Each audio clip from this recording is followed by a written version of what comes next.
si Spirit Guide Messenger po. Welcome back po. Hi Capricorn! Capricorn, ikaw ngayon ang bibigyan ko ng reading at as usual, Capricorn, ang intention ko sa paggawa ng video ito, naway mabigyan ko po kayo ng kamalayan at ma-heal niyo po ang inyong sarili at magkaroon kayo ng self-love. At ang reading ko po ay spiritual reading. Okay? Tungkol po yan sa ating soul dahil tayo ay spiritual being having a human body experience. At pansamantala lang po itong ating katawan na to. At tingin ko sa ibang video ko na-share ko na po ata about sa soul natin kasi tayong mga tao, etong katawan po natin pansamantala lang po ito. Ngayon, pag namatay tayo, yung soul lang po natin ang babalik ulit sa panibagong katawan. At yung mga na-experience ng client ko, meron kasi yung ibang client ko, sila mismo meron na silang mga pruweba, at kaya lang sila lumalapit sa akin, humihingi lang sila na parang tawag dito, parang second opinion, tama ba yung nakita ko, tama ba yung nangyari yun, at kumbaga naghahanap lang sila ng confirmation, clarity, which is tama naman. So yung experience nila at yung lumabas sa reading namin, sa session namin, lahat nagmamatch. Kaya mas maganda nga lalo na sa Akashic reading ato kaya sa mga connecting with your loved one, mas maganda talaga na meron kayong itatanong, meron kayong mga kakaibang nararanasan para makaka-resonate agad-agad kayo. Hindi yung ako lang kasi alam niyo katulad sa Akashic reading o kaya past life regression. Ang pamamaraan kasi diyan hypnosis, 'di ba? So yung therapist at yung hi-hypnotize nila, which is kayo, yung kliyente. So siya lang ang nakakaalam. Which is syempre mas ang tawag dito, mas okay 'yun dahil kumbaga naghahanap ka ng clarity, 'di ba? Gusto mong malaman kung ano ba yung past life mo, kung ano ba nangyayari sa iyo, bakit paulit-ulit. At least alam mo 'yon. Tapos yung therapist nakikinig lang sa lahat ng sinasabi mo. Pero yung sa way ko naman, tayong dalawa. Meron ka nang nakakita, meron ka nang nararanasan at hindi ka sure kung yun ba talaga ang nangyayari. Which is ako, kaya kong pasukin yun. Kung ano yung nakita mo, kung ano yung naranasan mo. So magmamatch yun. So ganun po sa way ko sa Akashic reading at ganun din sa connecting with your loved one At karamihan po kasi sa mga nagre-request or merong mga nagtatanong sa akin sa Facebook pwede bang malaman sa kamag-anak ko, sa namatay kong tatay, nanay kung nasaan ang titulo ng lupa, yung mga ganyan. Matagal ko na po sinasabi sa inyo, ang mga patay po wala na pong pakialam sa material na bagay. Iba na kasi ang mundo nila. Okay? At iba na rin ang oras nila, ang itsura nila. Kung ano yung gusto nilang itsura, nagagawa nila. Kung bawa namatay sila dito sa mundong ito na sugatan, duguan, or matanda na, kulubot ang muka, yun, pag alis nila sa katawan nila, kung ano yung gusto nilang itsura nila, nagagawa nila. Meron silang ganung kakayahan na labas sa ating kaalaman ng mga tao.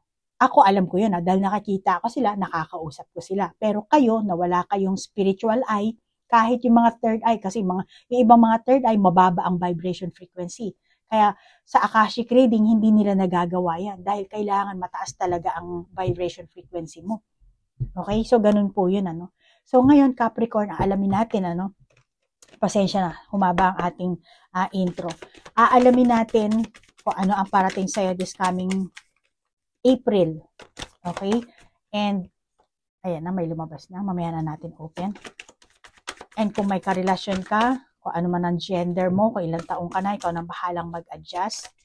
Kung ngayon pa nang parating sa iyo, yung magiging karelasyon mo, ikaw na mag-adjust. Kung ano bang Kung sa tingin mo makaka-resonate ka, take it. Kung hindi naman, just leave it. Walang problema yan. Okay? So, meron tayong esoteric na baraha. And then, 5 na palang lumabas, 5 na. Tingin ko, merong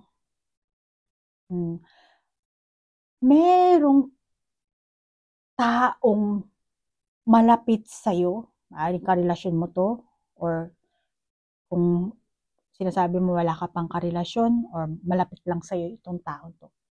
Itong taon to, masasabi ko, padalos-dalos, pabigla-bigla, impulsive, yung mga kilos, yung mga iniisip niya, mabilis siguro siyang maglabas ng desisyon, at malamang na yan ang isang dahilan kung bakit hindi naging maganda ang inyong samahan, naging maayos.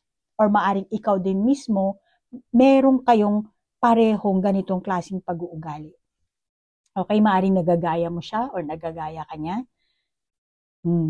Pero ganito, malamang na pag once na meron siyang naisip, ganun agad ang sasabihin niya, ganun agad ang isa sa action niya. Kaya maaring Capricorn, nagiging ka rin, naguguluhan ka rin, nalilito ka rin, maaring naiinis ka rin sa mga ganyang klaseng pag-uugali niya. Pero tingin ko sa'yo, ikaw ang Capricorn na very passionate ka naman. Passionate ka sa mga bagay na ginagawa mo, or baka sa trabaho. Kung ano man yung ginagawa mo, tingin ko passionate kang tao. And masasabi ko na Capricorn, ikaw responsible ka. Kung ano yung nakatoka sa'yo, kung ano yung sitwasyon na pinasukan mo, tingin ko naman responsible ka talaga. Paninindigan mo, meron kang paninindigan, lalo na pagdating sa isang relasyon. Pero, meron ka ring point na irresponsible ka rin. Hindi naman palaging, meron ka sigurong hindi mo kayang balansihin kasi meron kang kailangang timbangin dito, which is eto, parang gold, eto naman red, parang kailangan mong timbangin kung alin ba doon. Kaya tingin ko, meron kang parte na piniprioritize mo, or meron kang pasensya na, meron kang prioritize na isang bagay, maaring trabaho, or kung anumang bagay yon, na malamang ito ang naging hindi nyo pagkakasundo, or hindi nyo magiging pagkakasundo kung merong parating na tao sa'yo, merong taong magkakagusto sa'yo, mauuwi lang sa crush, sa type, then makakaramdam kasi na, mukhang hindi ako ang priority. Yung ganun. Kaya, yan ang nakakita ako sa'yo, Pero tingin ko, meron talaga kayong similarity ng pag-uugali. Or talagang nahahawa ka lang talaga. Hahawa ka sa taong ito, or kung sino man yung taong close sa'yo, nahahawa ka din. Tingin ko, kung may karelasyon ka, or meron ka magiging tao na makakarelasyon mo, darating sa buwang ito, masasabi kong madamdamin, very sensitive, magagalitin, sa kabila ng akala mo matapang, pero hindi siya matapang. Angel number 14, mapagmahal na tao to. Angel number 40, and angel number 38, 3 plus 8, 11. Plus 1 plus 4, 5. And, I'm sorry, hindi pala siya 40, 49. I'm sorry, parang 0 kasi, 49 pala. So, 4 plus 9 equals 13. 13, 1 plus 3, 4. Okay, tapos 9, 11, 21, angel number 3. Masasabi ko dito, maaaring ikaw din, sensitive ka rin, Capricorn. Pero itong person na to, madamdamin ito. Kaya, masasabi ko, mag-iingat ka kasi baka pusong mamon. Kaya kung ano yung ang tawag dito, kung ano yung sasabihin mo, talagang dadamdamin niya. Madali siya siguro magalit, magtampo, hindi ka kakausapin. Kaya, para mag-work ang inyong samahan, ang inyong relationship dito, kailangan mong mag-adjust. kailangan mong pakisamahan. At saka Capricorn, katulad ng palagi kong sinasabi sa lahat ng mga zodiac sign, na hindi lahat ng taong nakikilala natin dito sa lupa ay dala ng universe. Regalo ng universe. Hindi. Maging negatibo man o hindi. Minsan kasi, ang evil spirit, nagdadala rin yan ng taong makikilala mo. Lalo na kung yung iba sa inyo, mayroon kayong mababang vibration frequency, Minsan din kasi ang evil spirit, nakikipag-cooperate din yan sa plano ng universe. Pero, maniwala kasi hindi, meron talagang ganun, Pero, ang evil spirit naman kasi, meron silang sariling hidden agenda. Kaya, kumbaga sinasakyan lang nila yung ginagawa ng universe. And then, pag sa nakita na nila na, eto, pwede akong pumasok dito, pwede akong umiksena dito, doon sila gagawa ng kung ano-ano. At ang tayong mga tao, dahil dito sa lupa, mababa talaga ang density, madali tayong matukso. Madali tayong matalo ng ating mga damdamin, ng tukso. So, malamang na meron ka ganong klaseng, lalo na yung padalos-dalos ang pagbibitaw ng desisyon. At yung, minsan yung pabiro mong, hindi nagbibiro lang naman ako na kunwari nagtatampo ako, tapos hanggang sa nauwi na sa totohanang tampuhan, diyan pumapasok ang mga evil spirit, ang mga tukso. Parang hindi mo namamalayan, pero sa loob ng isipan mo, hindi, parang tunayin mo na, kung hindi lang nagbabago yung damdamin mo. Kaya malamang ikaw or ang itong person na to, karelasyon mo or yung tao makikilala mo pa lang, malamang meron kayong ganyang klaseng kaganapan na mararanasan. Pero Capricorn, etong ating mga angel number 13, endless possibilities, willing release. Malamang na nahirapan kang makisama sa tao, sa pag-uugali ng person mo. At meron siguro mga tao sa paligid mo, bawa mga friends mo, kapatid ng karelasyon mo, or kung sino man, biyanan, family members, or maaring etong karelasyon mo mismo, attractive siya sa tao. Kung hindi naman attractive, friendly, or baka naman flirty, talagang gusto niya, feeling niya talaga na pagka meron lang siya natitigan, feeling niya siguro may type na sa kanya yung tao. Merong ganong klaseng tao kasi. Ngayon, akala mo naman nagfi-flirt siya or nag-ano siya, meron na siyang something na hindi ginagawang maganda, or baka hindi siya tunay na nanliligaw sa'yo, hindi ka tunay. Marami kang mararamdamang insecurities. Papasok na sa puso't isipan mo. Mababahala ka ngayon dito. Kaya malamang na ikaw rin, meron kang padalos-dalos na desisyong gagawin, mga kilos, mga pananalita. Which is yung katulad na sabi ko kanina, dyan pumapasok talaga ang mga tukso, ang evil spirit, once na namuo yung insecurities. 4 ang lumabas, 3, 1, 2, 3, Angel number 2, angel number 7. 2 plus 7, 9. 9. Okay.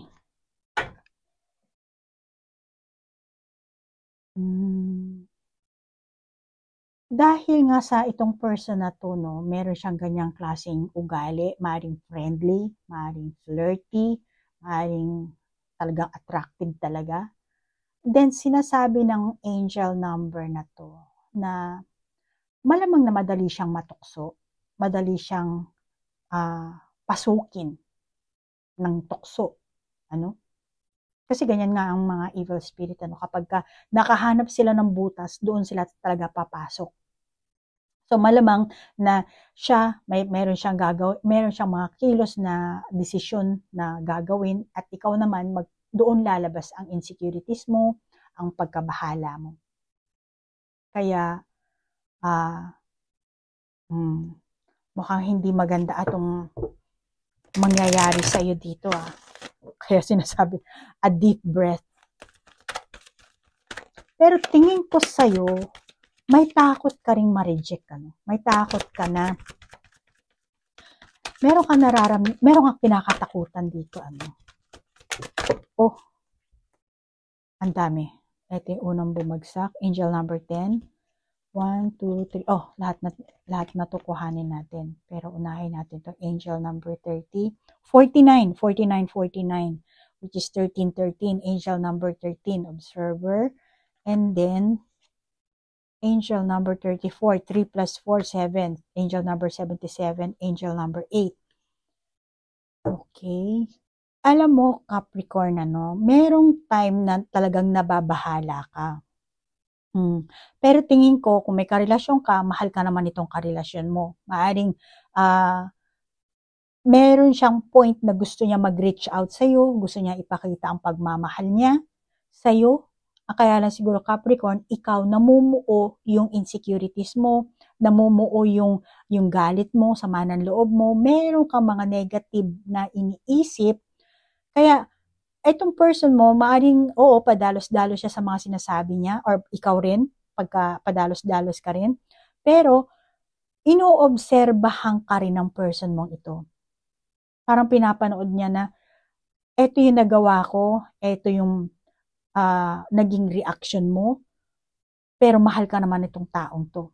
Kung ngayon mo palang makakilala to, meron ka manliligaw, tingin ko, talagang type ka nitong taong to. Or kung meron kang karelasyon ngayon, maaaring oo, nagkaroon kayo ng hindi pagkakaunawaan, pero naandun yung pagmamahal. Pinapakita ng baraha ang pagmamahal dito. Kaya mukhang hindi mo namamalayan, Capricorn, napupuno ka ng pagkabalisa, nag-aalala ka. Kaya pinapaalam din sa'yo ng gabay mo dito na tinuturuan ka mahal ka ng karelasyon mo, or meron taong nagmamahal sa'yo. Kasi alam mo, Capricorn, kapag ang isang tao napuno ng takot, ng pagkabahala, nawawalan siya ng kakayahan na kumonekta sa kanyang gabay. Nawawalan ka na ng control. Yung intuition mo, humihina. Which is ang ating mga gabay naman, anytime kumikilos sila, gumagana sila sa ating intuition, sa ating isipan. Ngayon, malamang na dahil sa bumaba ang iyong pananampalataya, kaya hindi mo na nagiget yung mga mensahe na binibigay sa iyo ng gabay mo. Now, which is, eto, sinasabi nito, eto ang palatandaan na magkakaroon ka na ng kaginhawaan. Kaya alisin mo na yung mga negative na pag-iisip mo, kung nag-iisip ka na, hindi niya ako mahal, mahal ka ng kung sino man yan. Yung taong parating sa'yo, or let's say, nagkahiwalay kayo, meron pa siyang feelings para sa'yo. Mahal ka pa nito. Kaya, ito ang tanda na makakalaya ka na sa mga negatibo mong pag-iisip. Kaya kailangan ikaw mismo paglabanan mo yun. Dahil kung hindi mo paglalabanan, diyan ka lang, ikot ka lang ng ikot. Matatapos na ang araw, linggo, buwan, taon, ganun pa rin ang ganun. Kaya, kailangan mong tawag dito, i-switch yung negative mindset mo from negative to positive. Dahil ang mindset mo, ang mind mo, ay powerful. Kaya, kumbaga yung iba siguro sa inyo, malakas ang connection nyo sa universe. Lumalalim na. Kung dati, nawalan ka na ng pero etong angel number 2, kailangan kasi pagtibayin mo para mas lalong tumibay. At eto, merong observer na baraha. Maring ang person mo, inoobserbahan ka rin, pero ikaw, kailangan mo rin obserbahan ang sarili mo. Kailangan mo rin pagtibayin ang iyong paniniwala, obserbahan mo ang iyong pananalita, ang iyong kilos, dahil kung ang person mo ang mag-oobserba lang sa'yo, meron siyang sariling paghuhusga, di ba? Ngayon, baka ikaw siguro, Capricorn, ayaw mo nahuhusgahan. So, kailangan obserbahan mo rin ang sarili mo. Kailangan maging aware ka sa mga, baka iba sa inyong Capricorn, nagger ka, konting kibit lang, ganun lang, meron kang konting nakitang para sa'yo, kaduda-duda, tapos kung ano na agad sinasabi mo, pero wala naman talaga yon. Dahil nakakita ko na meron namang pagmamahal talaga. Kaya baka Capricorn, meron kang ganyang klaseng negative na pag-uugali, yan ang sinasabi sa inyo ng gabay mo, which is meron ka ding angel number 8, So, kailangan i-switch mo at paglalimin mo ang communication mo sa universe. The same din, ikaw at ang universe, magiging close kayo dito. Kailangan itaas mo ang vibration frequency mo Para, yun nga, yung negative mo, i-switch mo sa positive mindset. Kaya Capricorn, makakabuti sa'yo gumawa ka ng affirmation, mga positive mindset, or, maring dahil sa syempre hindi naman tayo lahat perfect, pero dito, sinasabi sa'yo dito, malamang itong isa ring meaning ng angel number 49 dahil meron kang 49, which is 13, 1 plus 3, 4, 44. Angel number 44. Or 4 plus 4, 8. Then meron ka ring 8 dito. So ngayon, actually napapansin na ng universe yung mga ginagawa mo, pero ang kailangan dito, self-reflection. Kailangan meron ka ring self-reflection, alam mo kung ano yung ginagawa mo, yung sinasabi mo, yung mga kinikilos mo. Kahit na sinasabi mo pa, nahihirapan ka na sa sitwasyon, mahalagang tumingin ka lang sa future mo. Ano ba ang gusto mo sa future mo? Kailangan meron kang positibong saloobin dito. Pag ginawa mo yan, pagkakaroon mo ng positibong saloobin, unang-una, pupurihin ka ng gabay mo. Kasi syempre, kumbaga, ngingiti ang gabay mo eh. Nare-receive mo yung kanilang mga inuutos sa'yo, maaalis mo yung insecurities mo, yung mga nararamdaman mong negatibo, mga negatibong ideas mo, yung mga mapait mong karanasan, yung mga para sa'yo, yung mga pagdurusa mo, sama ng loob mo, yung mga taong hindi mo kayang patawarin. Sinasabi sa'yo dito na lahat yun maglalaho. Pero, syempre, kailangan meron ka dyang kamalayan. Kailangan mo ring palitan yung iyong pangunawa, yung isipan mo. Makakalimutan mo naman yun eh. Pero kailangan mong, kasi kailangan mo ring gumawa ng sarili mong, ang tawag dito, action. Hindi naman lahat ang gabay mo ang gagawa or ang universe ang gagawa para sa'yo. Kaya sinasabi sa'yo, yung mga problema mo, mawawala na yan na parang bula. Mawawala na yan. Lumabas na yung yung mga takot mo, yung mga pag-aalala mo. 1, 2, 3, 4, 5. Ayan, 5 natin. Kuha tayo ng 5. Ito yung unang bumagsak. So, yung meron kang mga pag-aalala dito dating, siguro, alam mo may pagbabagong magaganap sa'yo dito eh. Mabilis na pagbabagong magaganap. Pero, angel number 40, co-create, angel number 2, angel number 22, master number, angel number 11. 11, which is, eto, 38. 3 plus 8, 11.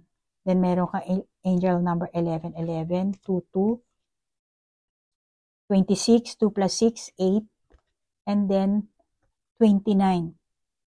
29, 11 din to. 6 na 11 na ang meron ka dito. Ang galing ng baraha mo Alam mo, una, sinasabi sa'yo dito, parang dalawa yung breath mo dito, no? Breath. Take a deep breath and breath. Puro breath. Mag-meditation ka kaya, Capricorn. Or baka nag-aaral ka na mag-meditation. Pero sinasabi sa'yo dito ng angel number, lahat ng mga nangyayari sa'yo, lahat ng mga nararamdaman mo, lahat yan pagsubok. Kung hanggang saan mo kaya, or kung paano ka magre-react sa binibigay sa'yo na pagsubok ng universe. Ang kaso siguro, ang nangyayari sa'yo, nagmamadali ka, padalos-dalos ka, kasi gusto mo siguro mangyari yung gusto mo, na hindi naman pwede yun, Dahil dalawa kayo magkarelasyon dito, syempre, kailangan mag-e-effort yung person mo, o sino man yung taong yan, at kailangan mo rin mag-effort. Then, ang lahat magsisimula sa'yo, hindi doon sa person na yun. Sa'yo, Capricorn. Paglalabanan mo ang lahat ng mga hadlang, negatibo, which is yung pinaka-negatibo is maganggaling yan sa iyong isipan. Kaya kung negative mindset ka, negative din ang magaganap sa buhay mo.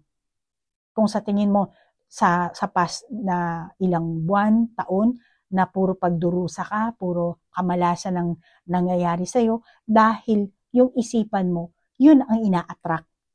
Doon ka nag-iisip, doon gumugulong yung isipan mo. Kaya yung kamalasan dumadaloy sa'yo.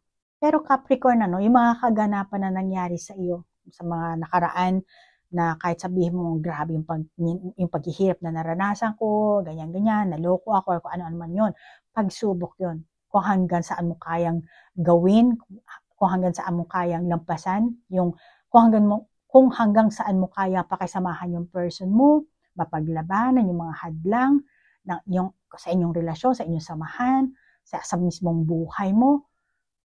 Lahat ng, yung kailangan kasi, yung mga naranasan mo, pagsubok lang yun. At meron kang kailangan dun na ma-realize. Binigay yan sa'yo ng universe.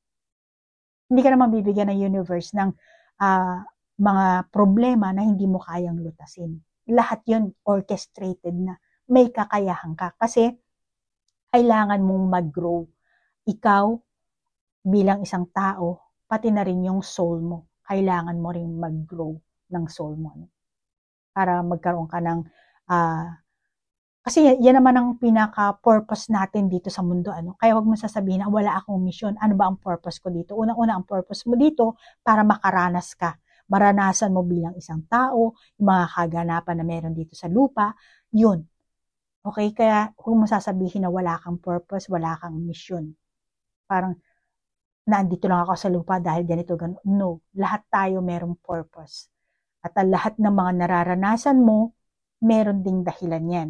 At yung iba naman, ikaw rin mismo ang gumagawa dahil sa negatibo mong pag-iisip. Kaya kailangan niya, kung gusto mong maka-realize, maka-experience ng, let's say, okay lang naman may problema, pero pag naman yung ganun ka, grabe, pwede mong i-switch din yan. Kaya nga lang, ang kailangan mo, i-switch mo yung mindset mo. Ikaw ang ikaw ang mag-a-adjust. Hindi yung iba, hindi yung sitwasyon. Ikaw yung isipan mo. Para, kasi meron kang kakayahan na ma-attract kung ano man ang gusto mo. Kaya kailangan, obserbahan mo muna yung mga nangyayari sa paligid mo. Obserbahan mo yung kaganapan, obserbahan mo ang sarili mo. Kaya Capricorn, meron ka ditong etong angel number 29, 7, actually, eto 11, then 11 plus 7, 18. 18, 8 plus 1, 9, completion. Then dito, leg up. Angel number 26, meron ka dito, angel number 40. So, sinasabi sa'yo ng angel number na to, na maglaan ka ng oras para tanungin mo ang iyong sarili. Kung kailangan mong alamin sa sarili mo na ano ba ang power ko? Ano ba ang kaya kong baguhin sa sarili ko? So, self-reflection sa madaling salita. Alamin mo kung ano ang estado ng iyong relasyon ngayon, sa iyong buhay, sa karelasyon mo. Ano ba ang estado na natamo mo before at gusto mong matamo sa ngayon? Ano ba ang pinaka-nais mong buhay? Nais na landas mong tahakin? Hindi na yung dati, hindi na yung ngayon. Sa future mo. Yung future mo ang kailangan mo dito. Kailangan meron kang vision sa future mo. Kasi matatanggal na yung veil na yan. So ngayon, ikaw ang magtatanggal dyan para mas makita mo kung ano ba yung future mo. Ano ba ang gusto mo sa hinaharap. So kailangan mag-search ka. Kung natutugunan mo ba yung kung ano man sitwasyon ng meron ka, kung may karelasyon ka, natutugunan mo ba yung pinaka ang tawag dito, yung pinaka mission mo bilang isang karelasyon, yung kung ano ba yung gawain ng meron ka, yung responsibilidad mo sa person mo, kung ano man yung dapat alamin mo sa sarili mo. Tanungin mo ang sarili mo. Then, ano ba ang gusto mong mangyari? Kaya mo bang pasayahin ang sarili mo? Kaya mo bang pasukin ang relasyon na yan? Kaya mo bang ayusin ang samahan na yan? Kung ano man, mag-asawa man, magpamilya man kayo, kung ano man, tanungin mo ang sarili mo kung kaya mo. Dahil ang relasyon, hindi pwedeng isa lang ang nag-e-effort. Dapat dalawa kayo dyan. Pareho kayong makaramdam ng satisfaction. Pero, mas uunahin mo ang sarili mo. Kasi, kailangan maging klaro ka eh. Hindi ka pwedeng maging, anong tawag dito, yung malabo. kailangan kung ano yung gusto mo sa isang relasyon, sabihin mo sa karelasyon mo, sa person mo. And linawin mo rin sa sarili mo kung ano ba ang gusto mo sa future. At saka meron kang 3 plus 8, 11. Tapos dito, angel number 11. 2 plus 9, 11. So meron kang angel number 11, 11, 11. 6 na 1. Grabe. So, kumbaga hinihikayat ka ng angel number 11, 11, 11. 11, 11, 11 na maging best of yourself ka. Mag-grow ka, mag-mature ka. Kasi dapat Capricorn, alam mo sa sarili mo kung ano ang gusto mo. Okay? Baka gusto mo lang yung person mo dahil may kung sa anong kondisyones, Pero, kumbaga, yun ba talaga ang gusto mo? Or ang gusto mo, yung pangmatagalan, yung makakasama mo siya ng forever. Kasi dito sa mundo natin, hindi ka pwedeng maging sigurista. Hindi ka pwedeng, eto na bang taong to makakarelasyon ko, eto na ba asawa ko ang forever ko. Kung hindi ka mag-offer sa kanya ng unconditional love, kung hindi ka magiging responsible sa mismong sitwasyon nyo, sa inyong samahan, paano siya magiging forever? Diba? So, eto ang sinasabi sa'yo ng angel number 11, 11, 11. At meron ka pang 8. And then 8 dito. 8, 8. 8 plus 8, 16. 7 ang bagsak niyan. 1 plus 6, 7. Then, meron ka ring 7 dito. Triple 7. 7, 7. Tapos ito, 7. So, yan ang sinasabi sa'yo na maging dapat maging sure ka kung anong, maging klaro ka kung ano ba talaga ang gusto mo. Then, kailangan mo mag-mature, at sinasabi sa'yo na naisip mo ba or nakakita mo ba ang future mo? Kasi ang kailangan mo dyan, yung ano ba ang gusto mo? Hindi pwede yung nagsasama lang kayo, tapos yung walang respeto. Kasi pag nawala ang respeto sa isa't isa, mawawala na rin ang pagmamahal. Diba? Ganun naman yun So, kailangan patas kayo dito. Patas para sa'yo, hindi ka nakakaramdam ng insecurities, hindi ka nakakaramdam ng pag-aalala, ganun din sa person mo. So, kailangan, ang unahin mo dito, yung mindset mo. Para hindi naman din unfair sa person mo. Kailangan mo rin maging honest. Unahin mo na ang mga kilos mo, ang mga decision mo is positibo. Kasi magre-reflect yun sa kanya. Gagayahin ka na lang niya. Kung ano yung ikikilos mo, susunod siya sa'yo.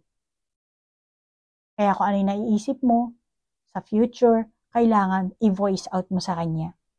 Para makaramdam din siya na, meron ka palang, tawag dito, masayang pangarap sa buhay, sa future nyo.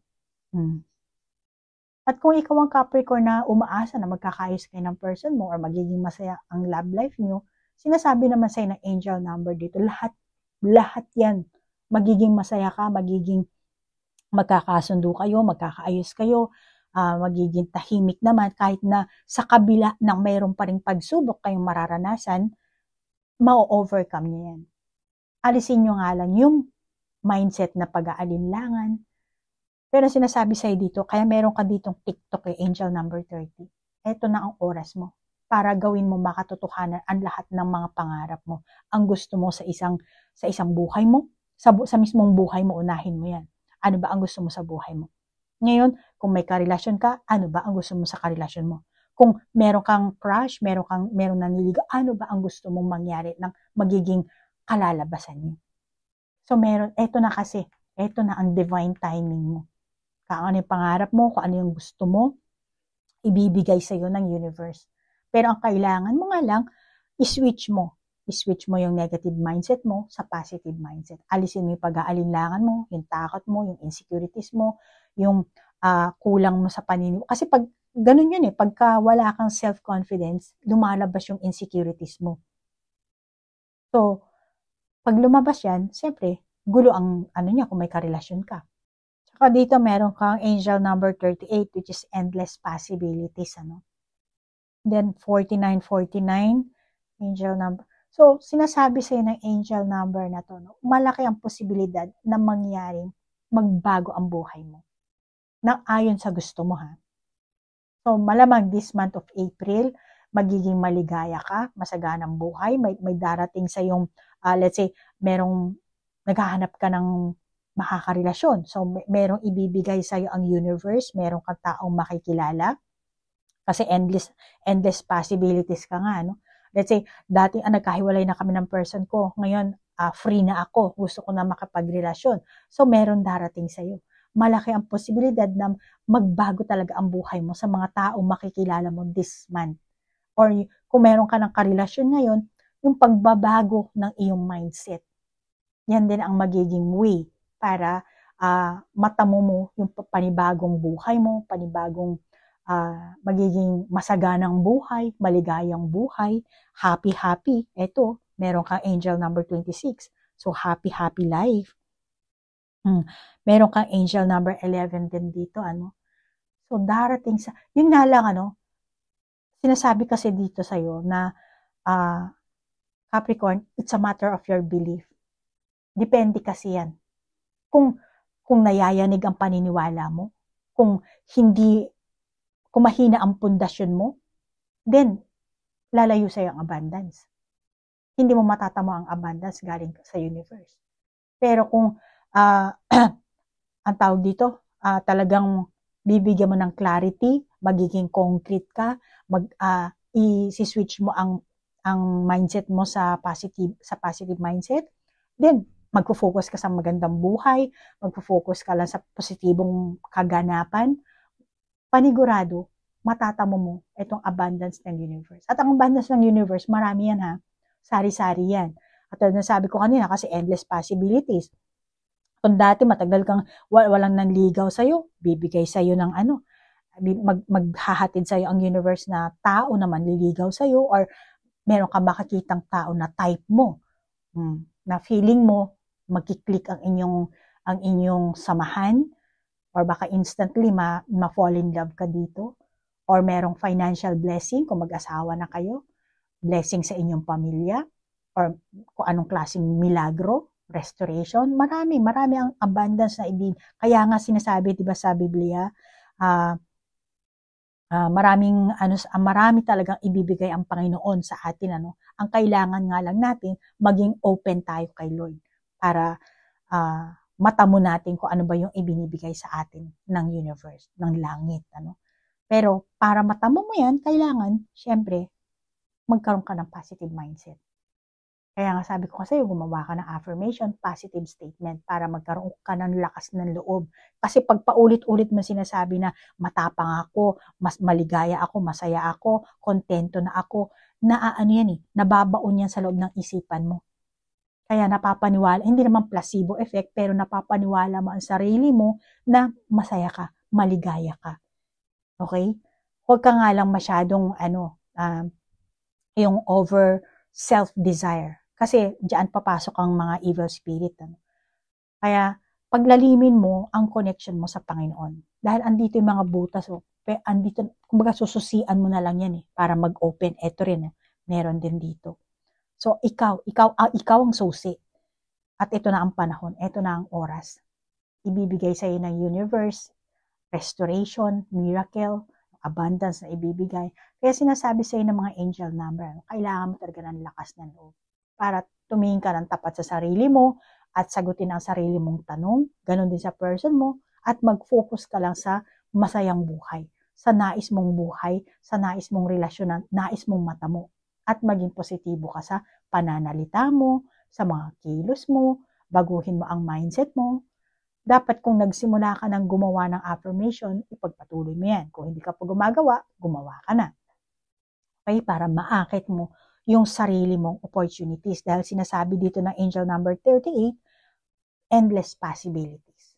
At higit sa lahat, sinasabi sa ng angel number, in order to receive the abundance galing sa universe, sinasabi dito na dapat mong mahalin ang sarili mo, igalang ang sarili mo, para galangin ka rin ng taong makakarelasyon mo o ng taong karelasyon mo o ng taong mga nasa paligid mo. Dahil meron ka ditong angel number na 8, which is community. Okay? So, sinasabi sa'yo ng angel number na ganyan dapat ang gawin mo or ganyan dapat mo tratuhin ang sarili mo. lalo na sa gusto mong paraan, tratuhin ka ng ibang tao, ng asawa mo, na magiging karelasyon mo, in person mo. Kaya dapat mabait ka sa sarili mo, Capricorn, maging maalalahanin ka rin sa sarili mo, at hindi selfishness yan. Pakinggan mo ang sarili mo. At higit sa lahat, kilalanin mo ang sarili mo. Iba ang kayabangan, Capricorn. Hindi pagyayabang yan. At hindi rin yan pagiging makasarili. Kaya huwag kang matakot na baka pagsabihan ka na, ito si Capricorn, napaka-selfish yan. Ganyan. Walang ginawa, kundi unahin lang ang sarili. No, hindi. Iba yung kayabangan, iba yung pagiging selfish sa uunawain mo ang sarili mo. Malaki ang pagkakaiba nun. Kaya, ang gagawin mo lang naman, bibigyan mo lang naman ang sarili mo ng pansin. O obserbahan mo ang sarili mo, kung ano ka ba nagsasalita, kung hindi ka ba nagiging nagger. Kasi, kung nagger yung kausap mo, or let's say ikaw nagger ka, gusto mo ba na ganun ka rin tratuhin? Siyempre hindi, di ba? So, kung ano yung gusto mong tratuhin ka ng tao, dapat hindi mo rin gagawin sa sarili mo yun. So, ganun yun eh. So, kailangan, kilalanin mo ang sarili mo. Ano ba ang gusto mo itrato sa'yo?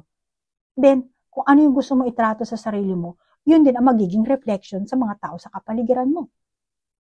Ganun yun. So, advice na to ng angel number mo. Kung gusto mong mahalin ka ng mga kamag-anak ng asawa mo, dapat mahalin mo rin ang sarili mo. At kung ano yung pagmamahal na tinuturing mo sa sarili mo, automatically, mamahalin ka rin nila. At ganun din ikaw. Magbibigay ka rin ng pagmamahal sa kanila. Kasi ayaw mong tratuhin ka ng ganito, kaya malamang marirealize mo, ayaw niya siguro ng ganun. Kasi ayaw mong gawin sa sarili mo, di ba? Ayaw mong ganunin ka. Or kung anumang hindi magandang pagtatrato. So, alam mo sa sarili mo, kaya hindi mo gagawin sa kapwa mo. Kaya yan ang sinasabi sa ng angel number na to. Angel number 2 rin, and then 7, 7, and then 11, 11, 11, at meron kang 88. 49, 49, which is 13, 13. At meron ka rin 30, 70. 2 0 to. Dumidikit ang 0 dito. Then 3 plus 4, 7 din. 34, 34, 34. Alam mo, ang angel number, hindi lang pag nakita mo na 7, 7, hindi. May mga combination yan. Medyo may hassle, medyo nakakatamad, to be honest. Tsaka, nakakatamad, nakakasawa, then magtatanong ka sa gabay mo, ang tagal sumagot, hindi naman katulad sa tao na ganito, pag may tinanong ka, sasagutin ka agad. Hindi mo alam kung kailan, kasi wala silang katulad ng oras natin, Pero para sa kanila, ito na ang oras mo. Kaya binibigyan ka na ng time dito, which is angel number 30. So, ang gawin mo, mag-journal ka, kung ano yung mga angel number, mga numero na nakakita mo sa resibo, sa kotse, telephone number, and then meron din combination niya ng kanta, yung mga naririnig mong kanta. Okay? And then, yung mga tao na nakakausap mo, ginagamit din kasi yan ng gabay mo, kaya pakinggan mo rin yung kanilang mga sinasabi. Nagbibigay rin sila ng advice. Katulad ko, yung ganito. Bakit iba yung reading mo katulad sa iba? No. Kasi ang reading ko, spiritual reading. At ginagamit ko dito yung mga mensahe magmula sa higher dimension. Kung ano yung ibibigay sa akin, yun ang intuition ko. Kaya, intuitive reading, spiritual reading. Kaya kung gusto mo, matuto ka rin, pag-aralan mo sa sarili mo para ma-receive mo yung abundance, mas lumalim ang communication mo sa gabay mo, sa universe, mag-journal ka. And then, gumawa ka ng sarili mong angel number, meaning, kayo lang ng gabay mo ang nakakaalam niyan. Hindi mo kailangan, dahil hindi naman lahat nakasulat sa internet. Hindi lahat mapupulot mo, lahat ng katotohanan na sa internet. At sa Biblia, pwede mong gawing roadmap ang Biblia, lalo na kapag naliligaw ka. Mag-open ka lang, bawa meron kang, for example lang for example, etong 3 plus 8, and then meron ka 11, o 6 na 11, or gusto mo 11, 11 lang. Pag nakita mo yan, try mo na hanapin sa Biblia. Kasi ang 11, 11 sa Biblia, ang meaning kasi yan, unity and wholeness. So, ikaw na ang gumawa ng sarili mong validation, ng sarili mong meaning, evaluate mo, and then papatak din kasi yan sa sitwasyon mo. Kaya eto, kung sa tingin mo naka-resonate ka, take it. Kung hindi naman, just leave it.